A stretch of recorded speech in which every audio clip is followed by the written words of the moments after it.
Öncelikle İlke Haber Ajansı'na bize bu fırsatı verdiği için teşekkür ediyorum. Dünya Beyaz Baston 15 Ekim Farkındalık Günü'nde maalesef bizim yine toplumumuzda gerekli olan farkındalığın oluşmadığını üzülerek görmekteyiz.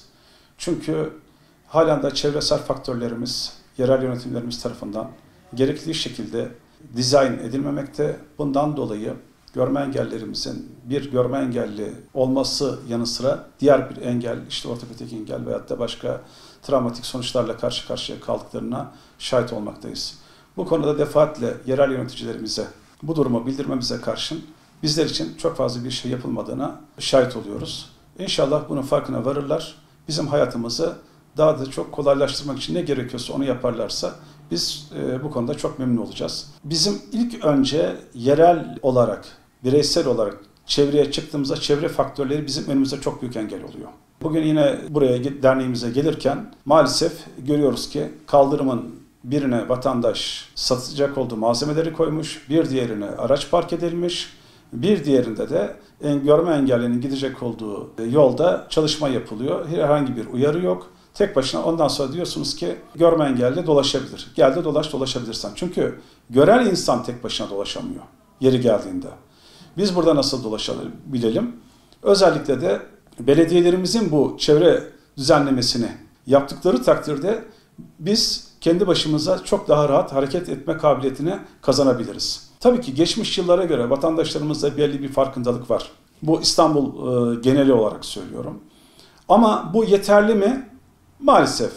Ama çok duyarlı vatandaşlarımız var.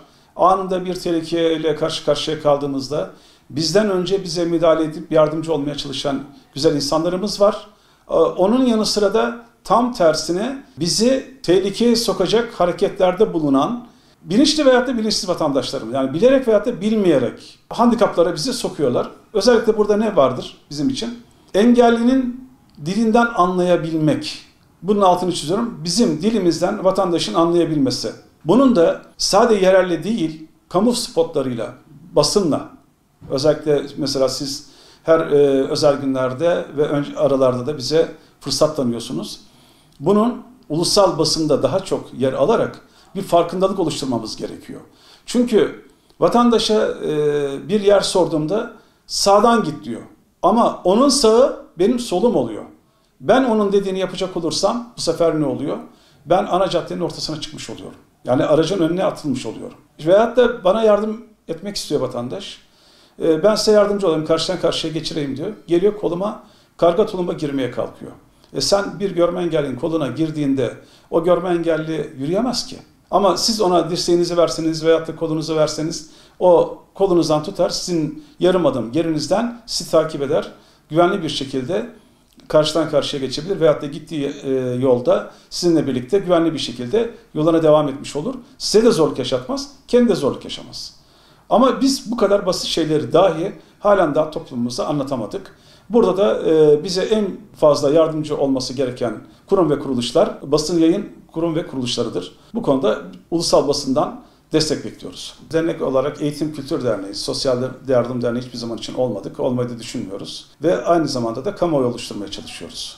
Bizim sorunlarımızın çözümlenmesiyle ilgili gündem oluşturmaya çalışıyoruz. Burada bizim sesimizi duyacak olan tek bir makam var, o da Cumhurbaşkanı. Çünkü Cumhurbaşkanlığı yönetim sisteminde olduğumuz için Cumhurbaşkanımıza sesimizi ne kadar duyurabiliyoruz, ne kadar duyuramıyoruz. Seçim öncesinde biraz ümitlenir gibi olduk. Seçim vaatlerinde bir takım engellerle ilgili varsayımlarda bulunuldu ama ve lakin seçim süreçleri bitti. Bizim bu varsayımlar da unutuldu. Biz halen daha engelliye bakan engelli yakınlarının sosyal güvenlik çatısı altına alınmasıyla ilgili mücadelemize devam ediyoruz. Bunu her türlü platformda dile getiriyoruz. Ama bununla ilgili şu ana kadar tek bir adım atılmadı. Ortez protezle ilgili ortopedik engelli kardeşlerimizin ve işitme engelli kardeşlerimizin sorunları var. Bunlarla ilgili yine herhangi bir düzenleme yok. Çünkü burada ekonomik şartların ağırlaştığını göz önüne alırsanız ortez protezlerin çoğunluğu ithal olduğu için bu rakamlar daha da yukarıya çıktı ama artık vatandaşın bunu alacak imkanı kalmadı. Onun yanı sıra eğitimde fırsat eşitliği noktasında sıkıntılarımız var. Onun yanı sıra iş hayatında, işe alımlarda bazı engel grupları tamamen dezavantajlı. İşte bunda hafif mental olan kardeşlerimiz yani zihinsel grubuna girenlerimiz, işte görme engelli kardeşlerimiz iş alım noktasında daha dezavantajlı gruplar oluyor. Burada da bir fırsat eşitliği olması gerektiğini düşünüyoruz. Bir diğeri ise devletin ve özel sektörün istihdam. Bu rakamların biraz daha yükseltilip bizim engelli kardeşlerimize aş imkanı sağlanmasını bekliyoruz. Onun yanı sıra halen yine evde bakım, engellisine bakan şahıslarımızın evde bakım aylıkları ile ilgili sıkıntılarımız, engellerimizin almış olduğu aylıklarla ilgili sıkıntılarımız var. İşte bunlar nedir? Eve giren kişi başı para kriterinin konulması, bizim halen de birçok engellimizin maalesef canının yanmasına yol açtı. Biz diyoruz ki engelli kendisi bir bireydir. Engelli evindeki diğer kardeşlerinden, annesinden, babasından her şeyi tedarik etmek zorunda değildir. Veyahut onların sırtında bir kambur değildir. Bunu defaatle söyledik. Buna bir çözüm üretelim. Engellinin kendisini baz alalım.